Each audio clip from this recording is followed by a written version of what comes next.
I don't need to ask for any councillor apologies. Are there any staff apologies, Sean? No? If not, somebody like to move? Second, that everyone's got a full house. There are no apologies. I'll remind you of your pecuniary interest declarations. Does anybody have a pecuniary interest declaration to make known? Any notices of motion or notices of rescission? If not, we will move on to agenda item 5, a report from the General Manager.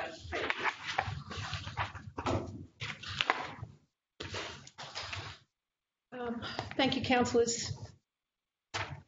A requirement of our financial statements is that we have a statement by councillors and management for both the special purpose and general purpose statements, indicating that all looks well and good, and we're happy to submit to the auditors for the next stage for the audit. So the purpose of this meeting today is to obtain that statement. The financials that have been provided to you are in draft form only, and they are only the financial statements and the special purpose financial statements. There are no auditors' reports. It hasn't got to that stage. The auditors are due at council on the 10th of February, and hopefully we'll, over that ensuing 2 weeks, undertake that audit, refer to the audit office and obtain the auditor's report so that we can subsequently submit to the department prior to the 28th of February. I'll take questions. Okay. Thank you very much, Vicky. I guess we open the floor now to comment. I'm not quite sure of the most appropriate way to move through this document. Is it a general feeling of the people at the table that they would like to move through this document from page to page? Very handy. It'd be very handy. Okay. Okay, Vicky. Okay. So the general purpose financial statements are consolidated. You find an income statement, which is profit and loss, a statement of comprehensive income, which gives you an indication of additions other than operating income, statement of financial position, which is a balance sheet, statement of cash flows, which is relatively straightforward. Because I think if everybody goes to page 5 of the 68 there, you'll see on the income statement the actual for 2018 and the actual for 2019. If you cast your eyes down through there is only one thing of significance, and that's grant and contribution provided for capital purposes, which has made virtually the difference, as you'd see close to the bottom, between having the loss and the profit. And a few other little tweaks that are on there, but everything else is pretty standard. That's probably the biggest thing to go to be brought to your attention. So once that happens, that flows through to every other statement that you see, because everything links out of the income statement. So you can go through there. Your cash flow is more positive than last year, if that's the word you can use, because there's more cash in bank, because of those grants that have come in. But what we keep saying, so they've come in, but we've not yet expended those. Yeah. So in the future, there will be a deficit, so to speak, in that cash flow, because we'll be expending that money that we're currently sitting on, which has been even since merger. So Vicky, that will be in a very short time frame, because it has significantly short time frames on that money to be expended. Well, the committal was December, just gone. Yes. So we've committed our funds. I can't give you a definitive on the actual expenditure. Yes. So do we have an assurance from these funding bodies that we can do that as expediently as possible? Well, there's a number. In terms of the merger money or stronger community funds and the implementation funds, that was the committal. We've met the criteria. At this stage, we haven't had a chat about how that looks for specific dates, but they certainly understand that this is a long-term project and we can't snap our fingers. We are working through that significantly. There are other significant funds in terms of stronger country community funds. They do have an end date. So there's a couple of projects on the go now, for instance, the Darlington Point amenities building at the sports fields. That needs completion by August, for instance. And round 2 of those grants are basically towards the end of November. So, yes, within the next 12 to 18 months, there'll be significant variation there. So we are not in any way, shape or form going to be compromised and lose any of that money if the projects are not done? I can't answer that. As far as I'm aware, there's been no indication from anybody in the department that that's the case.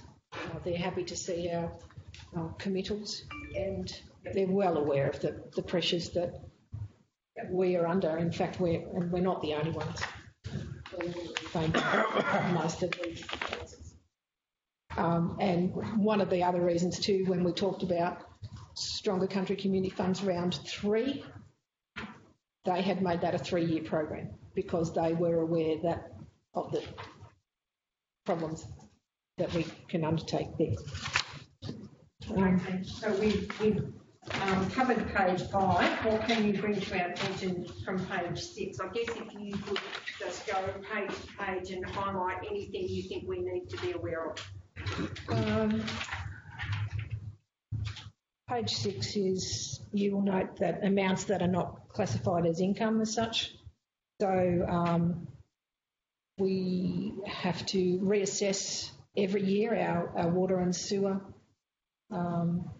plant. So there's what we call an indexation, not necessarily a revaluation, but an indexation. So there's an increase there, which goes to reserves. There's also there is a revaluation of our intangible asset, which are some water licences held that were the former jewellery. So they're revalued at its current market rate. Now you're aware that we've purchased water in the last 6 months, so there's a fairly strong indication of that, what the market value is of those, especially high security, and certainly there's some general security ones sitting in there. So that you will notice those at the 742 odd thousand is a movement in the value of those licences that were held. So Vicky, can you just clarify, please, with our water licences, that is just the procurement of them. It is not trading. No. That was government's not allowed to trade water. But it has to be. We have to value them at the market value. It's the same with our roads. Yes. What it would cost to replace it. So if we put it out there, but those licences that are held are not the town water supply. No.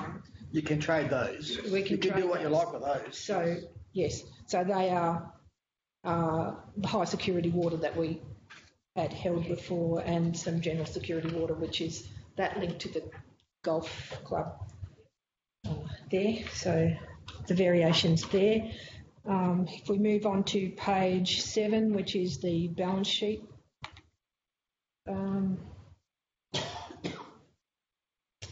Certainly an increase in the amount of cash held, which we discussed when we talked about the cash and investments.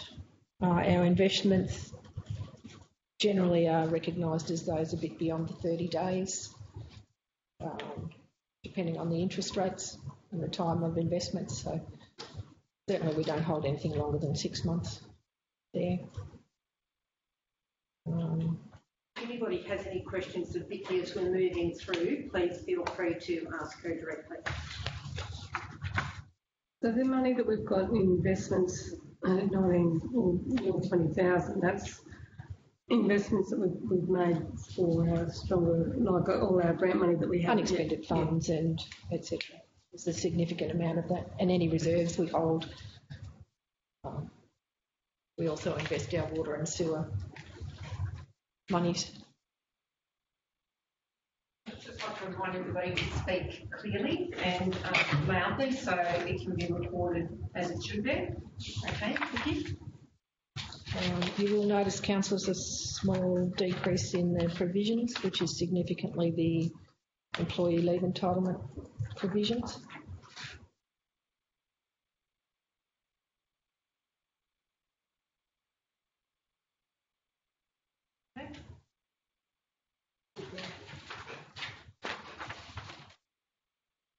And the statement of cash flows is the cash in and cash out.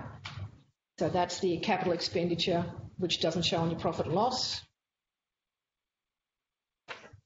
And it excludes, of course, the depreciation amounts because that's not a cash in, cash out.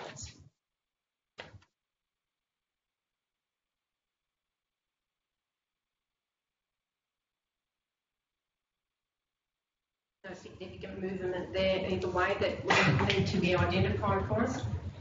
Well, we've already kind of discussed that with the additional funds that we're holding that are unexpended. So, and bearing in mind that the future will work the other way, it will decrease as we spend those monies.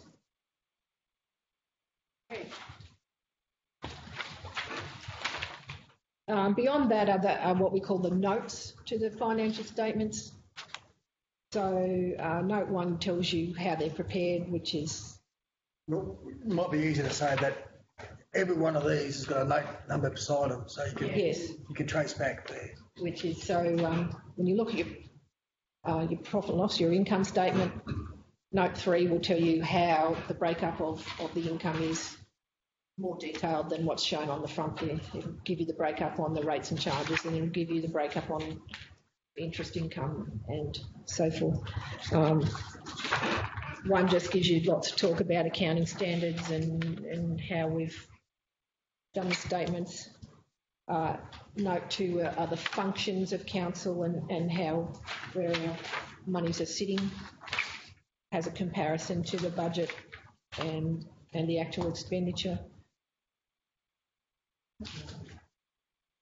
So note 3 is a more detailed run through of the income side.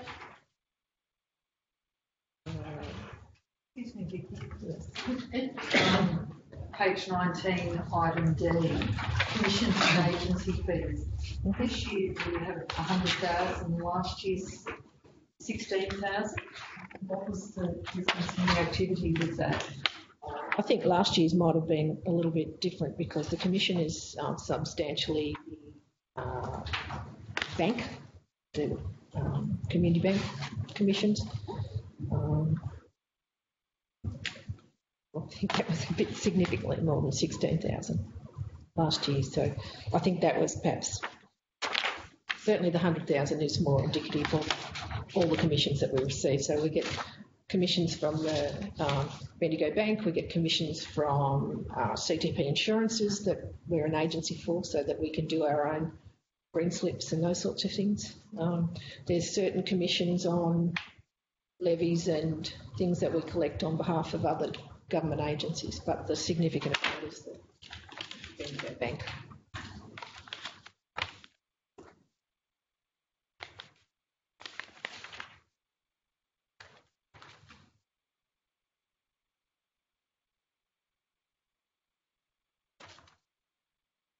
Note 4, again a more detailed idea of the expenditure for the 12 months.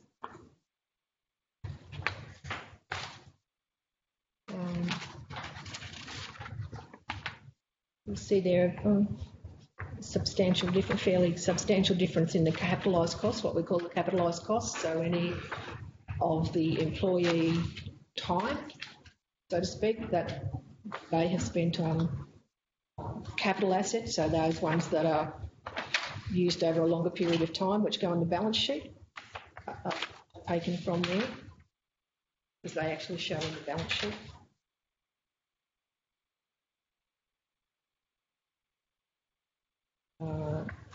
You will note on page 25, which is the depreciation, and so that there was no revaluation decrement this year. Besides the intangible assets, we haven't revalued any of our plant, equipment and infrastructure this year. That was an extraordinary amount the previous year because we were a new council, we had no reserves. Generally, we would have some reserves. There was a decrement, wouldn't show in the profit and loss, so this time there's no revaluation or no decrement as such. So, Vicky, what's the time frame for revaluation? Is it? It's approximately every 5 years. Now it's 5 years. I can do it every year if we wished, and which is the water and sewer like that. That's what they call that indexation. The Department of Water likes to see that indexation every year, and we're guided by them on the increase. When we do a full reval, it's generally within the 5 years. And I can't go out and revalue something. I have to go out and revalue the whole function. So if I want to do roads, I have to do all the roads. I can't just do one or two. So when we do buildings, we do all the buildings. We can't just do one. Page 23, just to go back. There is travel expenses under item A. It's quite significantly lower than it was last year. Is there any...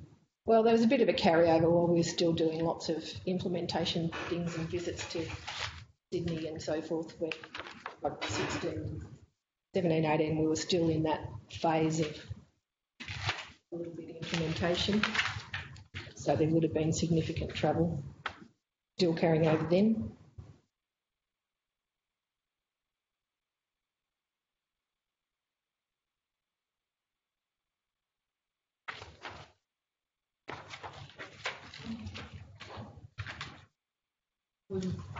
Sorry, on page 26, we have other expenses to essentially spend a multiple more advertising this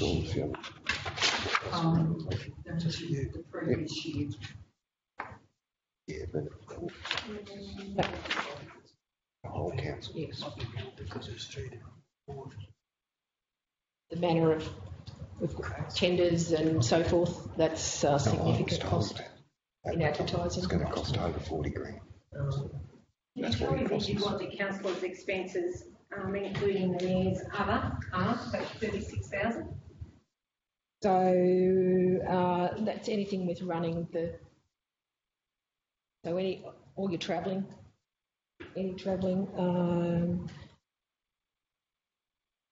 meetings and so forth, delegates costs. There'll be a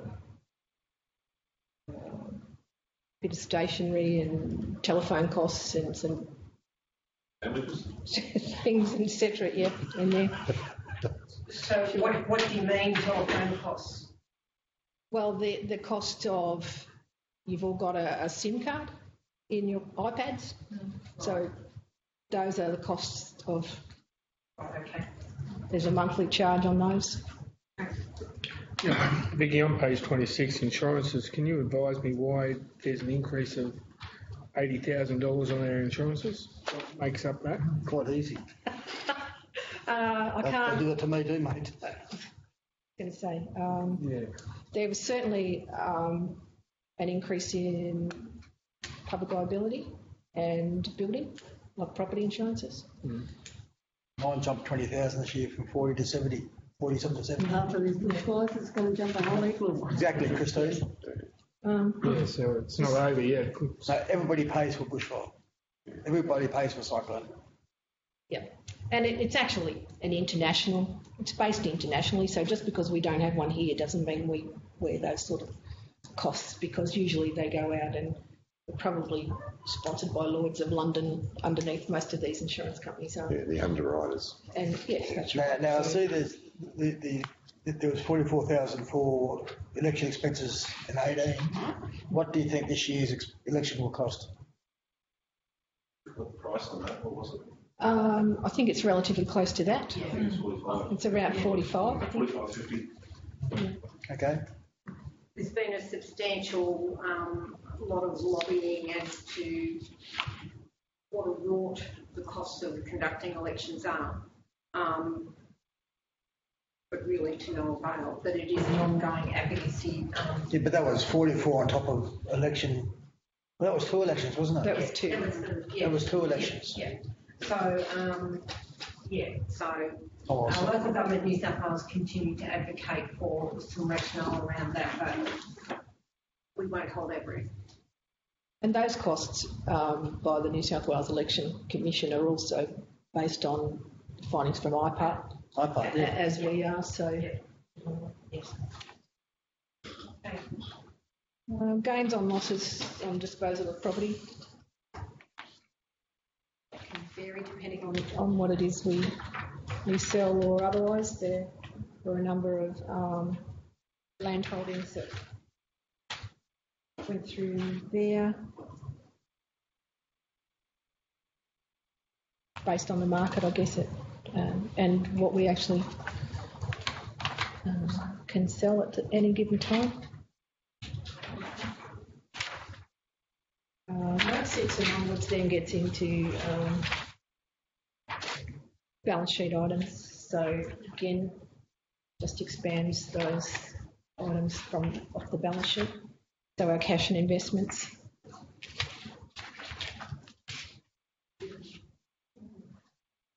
Note 6C on page 30, our RMS contributions were less than last year. That we're holding. Beg your pardon? That's what we're holding. That's what we're Unexpended. holding. Yes. Yeah. So there's a whole flow-on impact from the RMS across our finances, isn't there? This one here is only the block grant. Those contributions that we hold are only the block grant. So there's nothing significantly different there. It's just funds that we haven't expended to date. Okay. So it's not what we received, it's what we're holding, which is recognised as an external restriction because we've still got works to do. So you can carry the block grant over. Well, it's a carry from,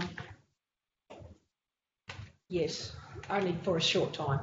It needs to be expended by the September or something like that. But So they do frown upon it.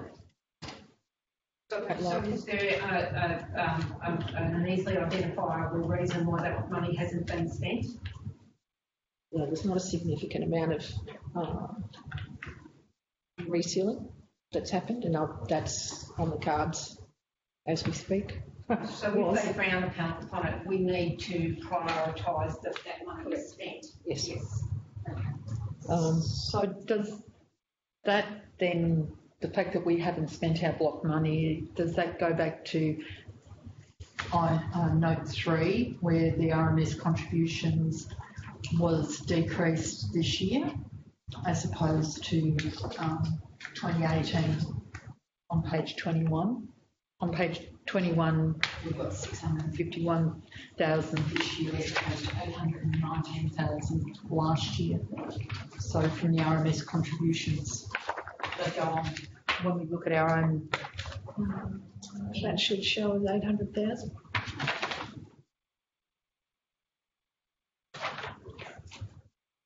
I'll just check that one. Because it's fairly stable, the block grant. So I'll just chase that one up. Within that same line there, what we lost in operating, we gained in capital. Yes, yeah. So Sorry. you've got to read all those 4 numbers together, or what we've got from RMS. okay, You've got 966,000 or 939,000, so we actually got more Yep. in 19 than we had in 18. okay. So further down the track when we look at our own source revenue, part of the explanation for that significant decrease has been the lack of funding or work coming through the RMS to us. Is that a different issue? That's a different issue again. Okay, we'll get there The then. works on the state and national highway are recognised as private works because they're not our roads. We are acting on their behalf, just like Joe Bloggs out the road. He asked us to do some work and we provide him with a quote and we do that. So they are different. The block grant, how we spend it, is up to us because significantly. It's actually our road, yes. But they very nicely provide us with all the funds. So Vicky, and the internal restrictions, they would vary a lot because of actual supply. In some, certainly in respect of the plant and vehicle replacements. And the infrastructure really, like. Yes. And we certainly put a little bit more money back into that infrastructure placement. As it turned out, we were going to fund Eulo Road and McDonald Road from our own source funds. In the end, we actually funded them from federal grant roads to recovery. So that's a juggle, really. Yeah, a juggle. And certainly with the plant and equipment, depending on when we order, how long they take to receive. Certainly the big trucks, for instance, and a grader will take months to come through. So depending on when we place the order and how long that takes, that will be up and down. Okay. Note 7. Note 7 is the receivables, so things that people owe us. So do that rates and extra charges, interest, and some user charges and fees. There's a significant amount of money in that, as there has been for many years, that the RMS, significantly that we do the state highway works, because sometimes we don't do that till the end of the year. We don't have the money at that time.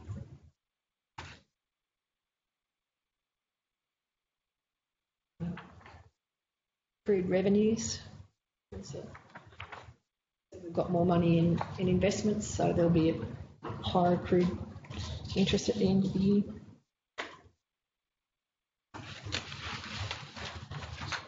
Note 8 is inventories and other assets. So we have our stores and we have our land stock for resale. That's a significant part of that. You'll notice the breakup on the real estate developments there.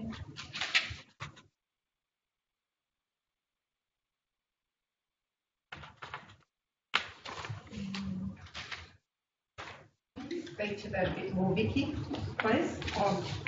It's trouble getting my head around the movement. Can you just speak a bit more broadly about that? Well, council's land for resale, so Ben Carbon Avenue, Amaroo, Calrose, Kookaburra, we had quite a number of land stock there, Wanamara Estate. So that's the variation in what we still have on hand. You'd only have one Murrumbidgee estate now, wouldn't you? Well, remembering this was the 30th of June. Oh, yeah. So 6 months ago now. Yeah. That's the value of the land stock. So that's the land for resale. Some of that land hasn't been developed yet. Young Street subdivision, for instance. So that's included in That make it non-current. You will see, though, further down, it asks for that non-current component. So there's certainly a component at Murrumbidgee that's not developed yet, as well as Young Street, some in Colliambry as well. So, yep, I would recognise those.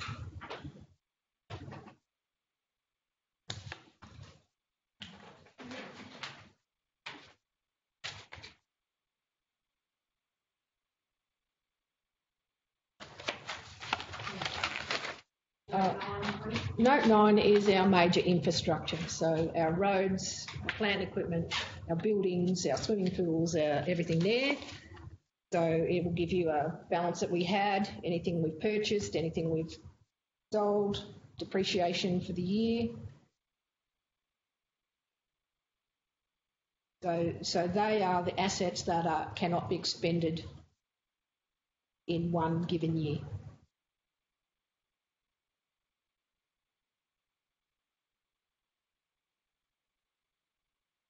Any comment around that from the table, or Vicky, is nothing you need to draw our attention to? No, you'll notice that the asset movements are divided into renewals and new assets. You've often heard us talking about let's look at the renewals rather than adding new and additional. So renewals are advantageous for us. Although there is a significant amount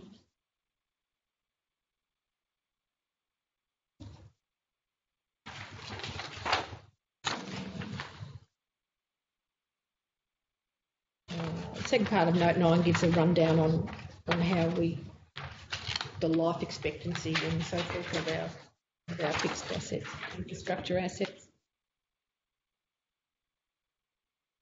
Note 10 are our intangible assets, so they're those few water licences we have there, and you'll note that certainly we've purchased, I think we're showing 95 megs purchase. Jerilderie, there'll be another acquisition in the incoming year. And of course, we also had revaluation of that to recognise their current value.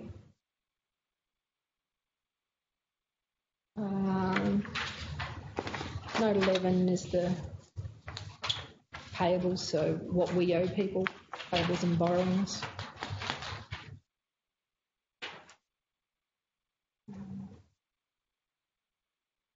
And depending on purchases and who's been paid before the 30th of June or after the 30th of June, significant amount of goods and services there. Borrowings are coming towards the end of their life, so that will be continued reduction. It's quite a big reduction, isn't it, in the year? Yes, so certainly there's only 2 left. By the end of this year, there'll only be 1 left. They all come due in the next. This is the borrowings.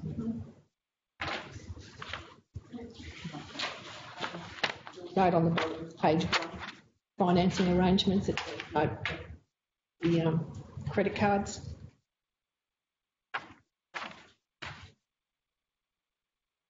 So we have a limit of $18,000 on the credit cards at the present time. Yes. Yeah. It's all up to significantly low to have others from. It's not our preferred method of use. Nice. Yeah. It's a necessary evil, I guess is the way. You know, if you want accommodation or airfares, you actually have to purchase them online most of the time. So credit cards are necessary. We do request that staff use invoicing through the system as often as possible. Note 12 just notes the provisions, which significantly the employee leave entitlements. Could you tell me what the abbreviation ELE stands for? Employee leave entitlements. There's been a significant increase in that in the last 12 months. Oh, well. 2019 is Decrease. Small decrease. the provisions. The provisions. Yeah. 64. 109,000. Sort of specifically. Oh, yeah. On But the look at the on-cost. bottom line is $109,000 less. That's the most important thing, is the bottom line. So somebody's taking it. Last year there were two different ways that the systems were still separate, and Jerilderie and the old Murrumbidgee had those calculations differently. The old Jerilderie had it included in the annual and long service leave, so now we've separated it and brought it together. We're all working on the same system now, so it's shown separately rather than previously it would have been included as a cost of the annual leave and the long service leave.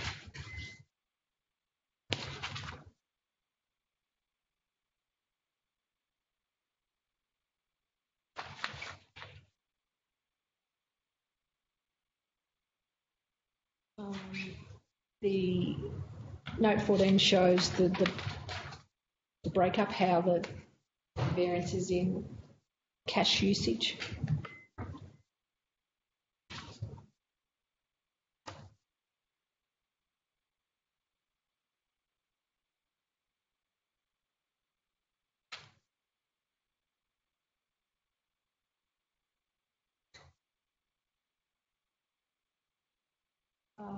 Note 16 shows commitments that don't actually show in the balance sheet, or so commitments for property, plant, equipment that we have made. So you'll note there under property, plant and equipment, the boat ramp that we hadn't undertaken, but we've made a commitment. We've entered into a tender. Same with the levies, we'd entered into a tender, but the works hadn't been undertaken at this stage or expended, and so forth with the buildings and the plant equipment. So we had a couple of tenders out that weren't complete at the 30th of June. So that was the racecourse, the Jerilderie and the Colliandley number 2 over buildings. So signed the tenders before the end of June. So they're and then it gives you a breakup of how they're to be funded.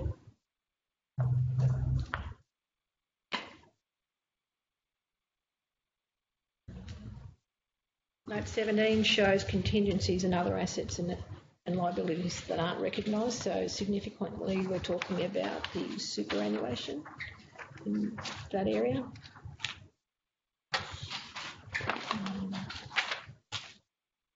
Which is Division B, Local Government Super Pool.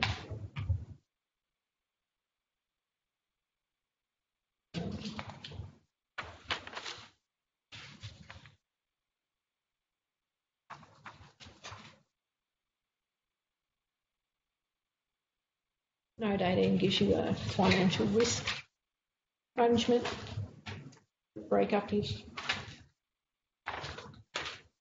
there was a variation perhaps in interest rates or etc. What could happen. Also shows you how the rates and debtors are showing outstanding. What would happen if there was a variation again in the interest rates and etc.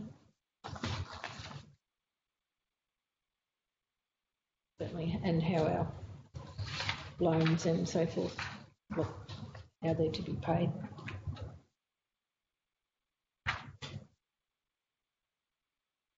Note 19 shows the material budget variations, so from the original budget that we put together for 2018-19.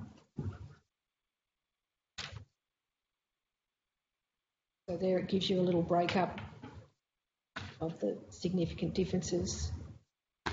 Certainly private works income is much less.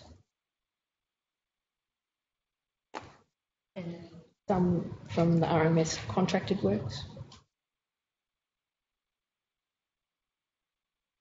Is there an explanation as to why we've not retained being the preferred provider for the RMS, or?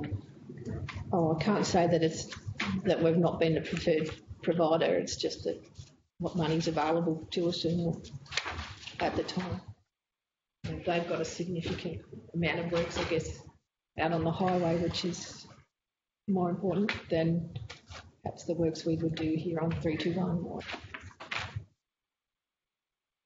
bit of a roller coaster ride with the RMS on those. Is that the only avenue of external revenue we have? Well, private works generally, well, there's a significant reduction in the amount of private works we're doing on farm and the former derivative. So, and that's a number of factors. The drought is certainly one, but the changing farming methods are impacting on that too. Where once upon a time we had the contoured rice banks, you don't have that anymore. We go out there and we put in the channels for the irrigation because they're going to the big irrigation. So that's certainly having an impact. And I think the capital grants and contributions, they're listed there, they're fairly straightforward. Revenues, any expenditure. Under other expenses, additional costs were also included. It should read $20,000.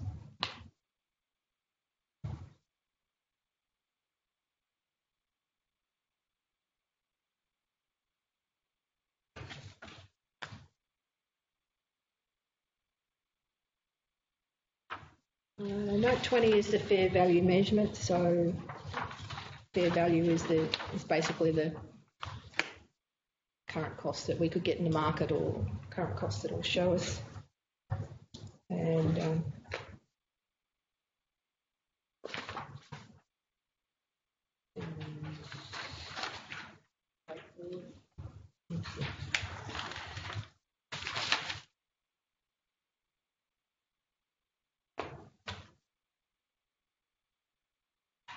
page 58 then gives you an update on the opening balance, plus and minus, how that looks. So the fair value measurement on page 59 tells you how we've obtained those fair values.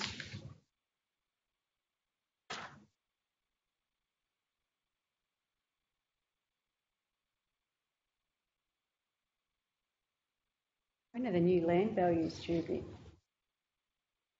Now, for rating purposes, you're talking land values for rating purposes? Yes. Now. Yep. So your next rate will increase, maybe. Possibly not. We might leave it for the 5 years. See how we go. Note 21 shows the related party transactions that form that city management and councillors fill out. So whilst we don't show individual, we have to note all those related party transactions. Short-term benefits being somebody's related to us. The significant part is the staff costs.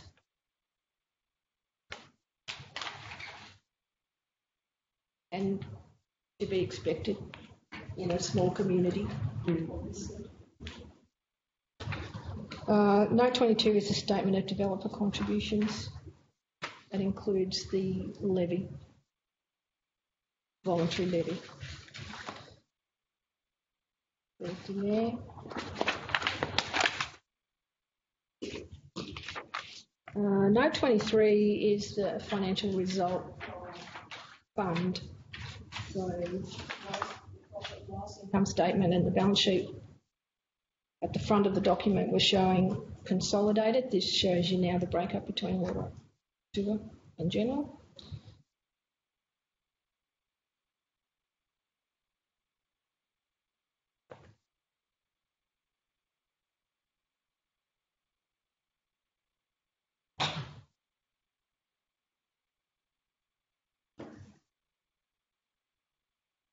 Note 23 is a note about the individual internal loans. So only one of those left now.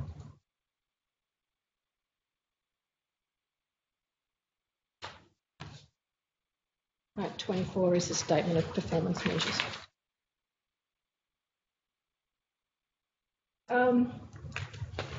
So, 6 of them. sorry? There were 4 out of 6 of them. Yeah. We won't Well, it looks pretty fabulous, except the own source operating revenue ratio. The operating Where- performance revenue is where improving. money's coming from. Own source is going to look worse there because of the significant amount of grant funding that we receive. I know. We will never make 60%. No. However, it is a benchmark that we are required to aspire to. Yeah. Benchmark?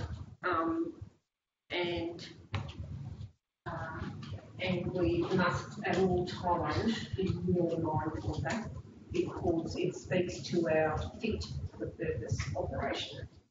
So Vicky, this bit here, it looks so good because we've got so much unexpended. Like our operating ratio, performance ratio is 10.93%, which is It's minus 10.93%. oh, it's minus. When it's in brackets, it's a minus. Negative. So we're And the benchmark out the side is Yeah. I did look at zero. that last night, and I was thinking I meant to highlight. They do not recognise the financial systems grant as revenue. And that's a bit of a debate that we had in the last round of Fit for the Future discussions. Yeah, And they because, changed I their mean, mind for a short while. Well, without that ag grant, most councils, well, majority of councils, especially really country councils, can't operate. Correct. So why wouldn't they? And it is in the Constitution. Yeah. So, yes. Constitution doesn't say to very much. So, If the fat grant goes back in, what does that change that percentage to what number? Have you looked at that? no, I don't make those comparisons at the moment because they don't accept that. Yeah. Okay, fair enough. But our cash expense cover ratio is quite strong. Our rates and annual charges good. Debt service cover ratio is good. Amazing. That's because we don't have any debt. I know. We don't have much. That's what we should have. And we should have. Yes. It's debatable. Unrestricted current ratios is good. Top are always the ones we're going to struggle with. 24B is then the breakup between water, sewer and general fund. Water, sewer do not have any recognised liabilities, so they won't have some of those ratios.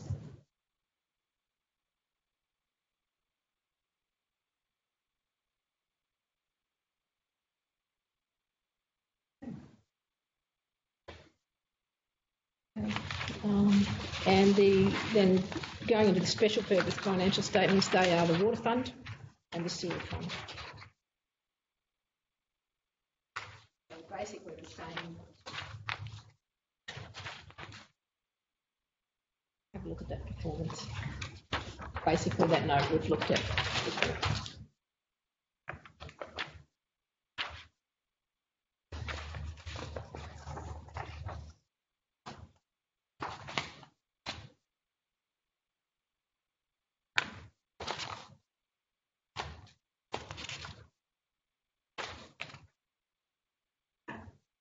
Anything there on page 4 you need to draw our attention to, Vicky, regarding water supply and activity? I don't think there's anything there that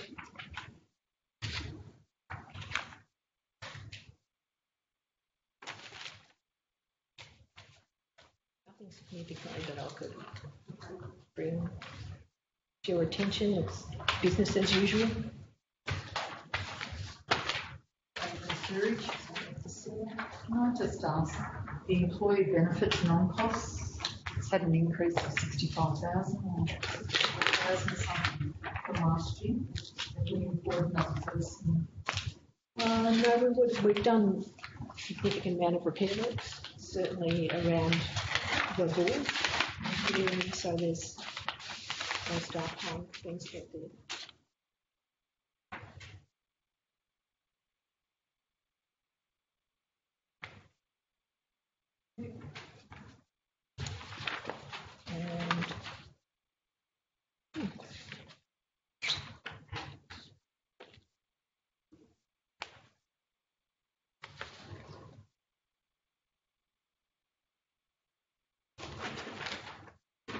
And of course, these are subject to change.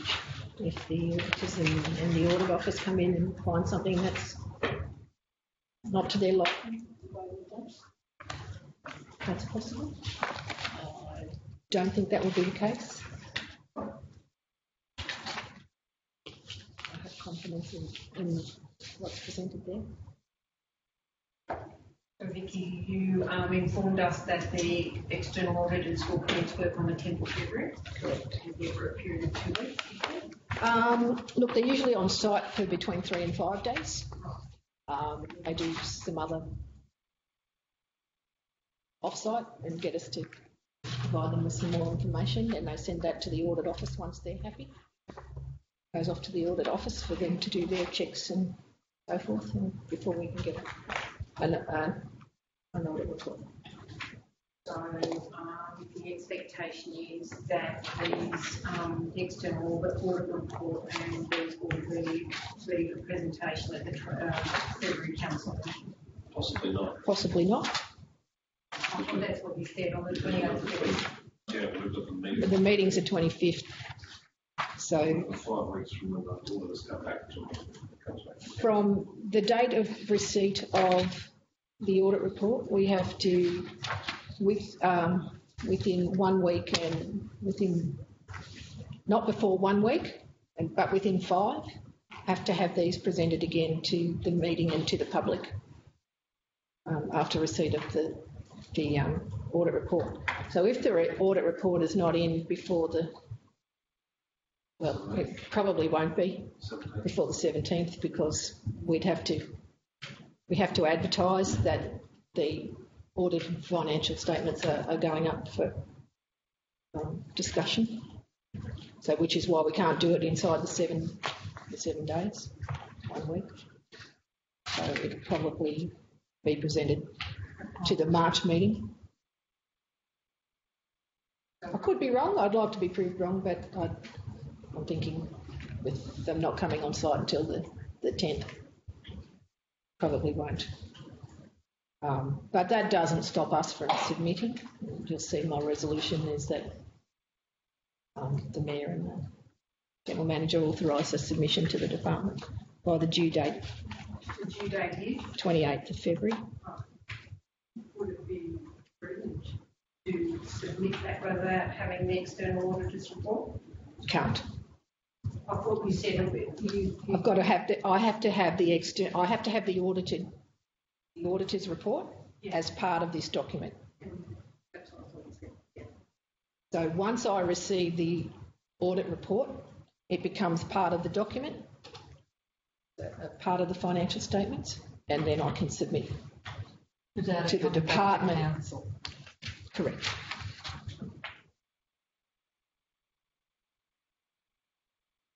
I actually think it should come back to council. First? Yes. Well, then we wouldn't meet the deadline. No, I know. It would,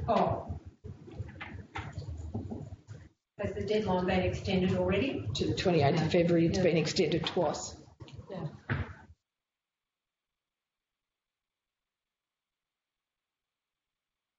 We have an extraordinary request that the external auditors expedite their work, given the fact that we've had 2 extensions already.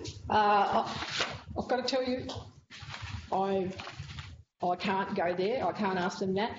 The auditors have to come and do their job and due diligence which is why they usually take the 2 weeks so that they're checking everything and that they're sure. What we've also got included in there is the fact that we've had an implementation from 2 systems into one, so there'll be a bit more work.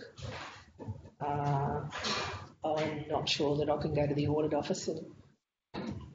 But the reason we set this day up today was the 20th because the statements were done, and we made contact with the auditors a week before today to say you could be on site on the 21st of January if you wanted to, and they picked the date of the 10th of February. But yeah, they've got staff away on leave. The audit office had staff away on leave. They couldn't do it before. We won't be penalised. No. Okay. Given we've already had 2 extensions. Yeah, but that 10th of February is allowing, that's the discussions between the auditors and the audit office, which is allowing them sufficient time to get that back so that we can make our submission by the 28th. Just thinking an ideal world, those documents would come back to council before they were submitted, but if that is going to compromise our deliverability of that time frame, it's just not ideal. So, but anyway. Is it typical that there's any changes after they've audited? No, generally. There may be a movement perhaps in where things sit on the balance sheet or something like that sometimes, but generally not anything that...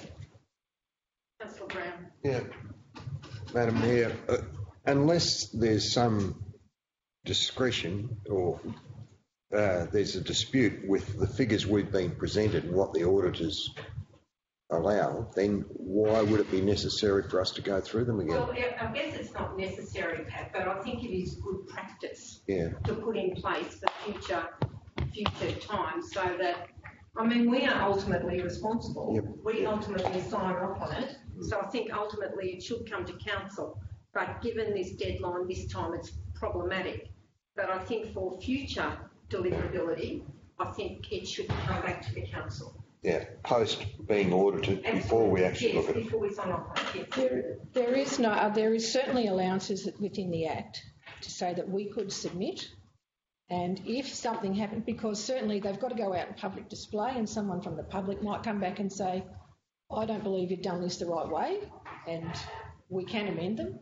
In that case, we would go back through that auditor's audit office and amend and send an amended copy if that happens. So there's still the possibility that someone out there in the public could not agree with what we present, even as the end result post-audit. So, and there's certainly allowance within the Act to make those changes. That's why we have it on public display and ask for any submissions. Any further comment? Madam Chair, it's also the critique of the external auditors on our performance of the 12 months that's missing from this document at the moment, isn't it? Correct. The audit report, yes. Yeah. So, you know, that critique. Well, that's what Vicky's been speaking to directly, yeah. Any further comment? If not, put the recommendation. Put the recommendation. Would somebody like to move the recommendation, please? Move Councillor Jurgman. Seconded Councillor Kirby. Those in favour, please say aye. Aye. Those against? Carried.